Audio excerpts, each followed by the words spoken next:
Assalamualaikum warahmatullahi wabarakatuh. Berjumpa lagi dengan Omar Official 14. Jangan lupa di like, comment, share, dan subscribe. Kali ini saya akan menggambar logo Slank di layangan aduan. Jangan lupa ditonton terus sampai selesai video ini guys, sekaligus dengan sejarahnya. Slank adalah salah satu band legendaris Indonesia yang telah berkiprah di dunia musik selama lebih dari 3 dekade. Band yang dikenal dengan gaya musik rock dan lirik-lirik sosial yang kritis ini memiliki perjalanan yang penuh dinamika.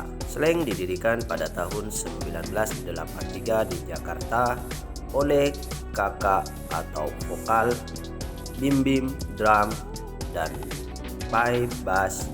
Pada awalnya band ini terbentuk sebagai grup musik yang masih mencoba mencari identitas, memainkan berbagai jenis musik rock.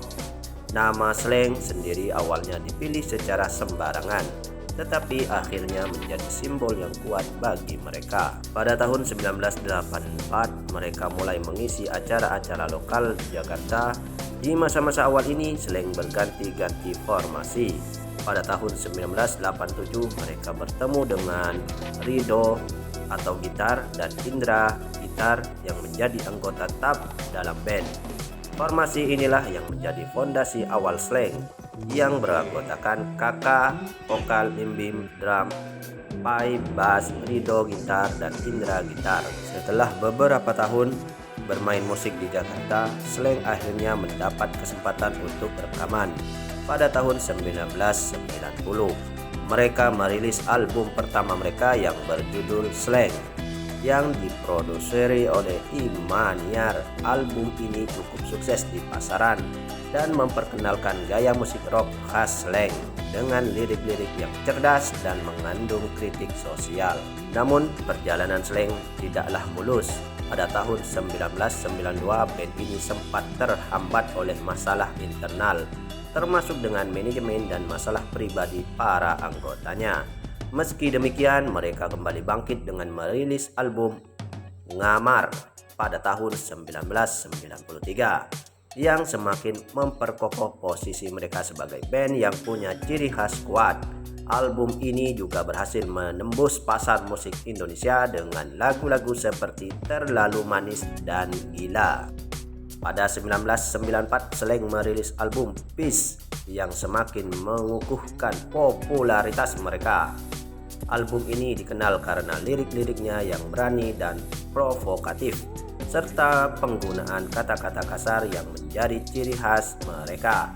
Dengan album ini Slank semakin dikenal oleh generasi muda sebagai band yang mewakili suara rakyat dan kaum muda yang ingin menyuarakan kritik terhadap pemerintah dan kondisi sosial saat itu. Pada akhir 1990-an, meskipun Slank menjadi semakin populer, mereka menghadapi banyak masalah internal. Pada tahun 1997, Pai bass keluar dari band dan digantikan oleh Ivan bass. Pada periode ini Slank memasuki masa kejayaannya dengan beberapa album yang sukses besar. Slank Gak Ada Matinya 1996 menjadi salah satu album yang mendefinisikan era keemasan Slank. Album ini penuh dengan lagu-lagu hits seperti Balik Kampung dan Kamu yang semakin memperkuat citra mereka sebagai band yang mencerminkan kehidupan jalanan Jakarta dan kritik terhadap sosial politik di Indonesia.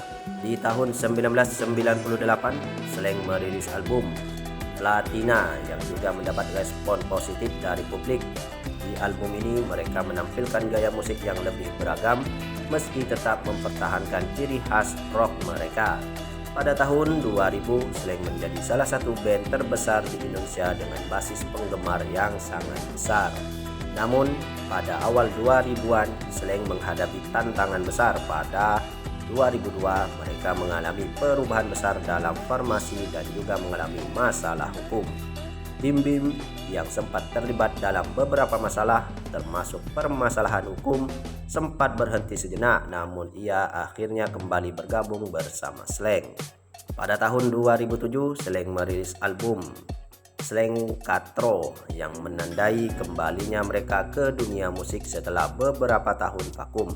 Album ini memiliki nuansa yang lebih modern dengan kolaborasi bersama beberapa musisi muda.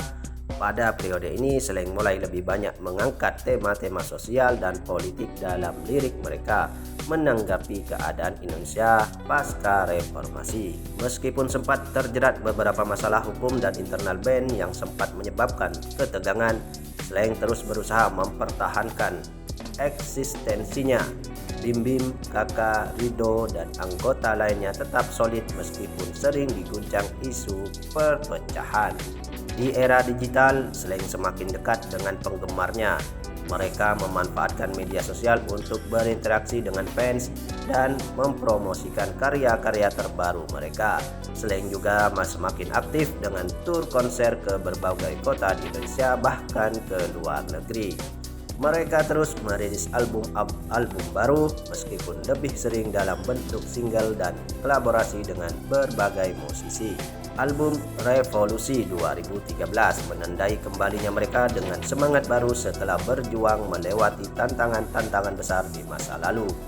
Lagu seperti I Miss You But I Hate You dan Revolusi menunjukkan bahwa Slank tetap relevan meski sudah lebih dari 30 tahun berkarya. Pada tahun 2017, Slank merayakan ulang tahun ke-34 mereka dengan konser besar di Jakarta.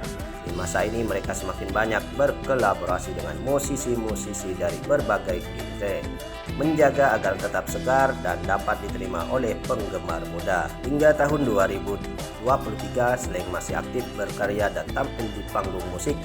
Band ini menjadi simbol perlawanan terhadap ketidakadilan sosial dan tetap mengangkat tema-tema penting seperti kebebasan berpendapat, lingkungan, dan perjuangan untuk kesetaraan.